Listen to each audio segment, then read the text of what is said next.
Hello guys, today's video, pag-usapan po natin ang apat na bagay sa kusina ang palagi nating i-check.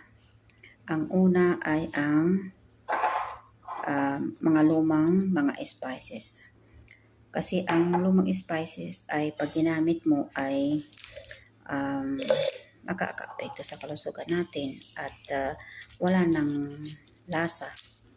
At pangalawa ay yung mga pakete na panglasa tulad ng ketchup at mga mayonnaise at mga salad dressing.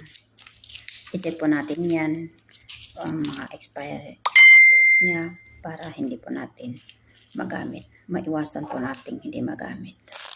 At yung ikatlo ay ang mga tinidor at kutsara na luma. Pag ito ay luma na, ay huwag na natin gamitin. Kaya malay mo, may mga insekto na dumapot sa loob.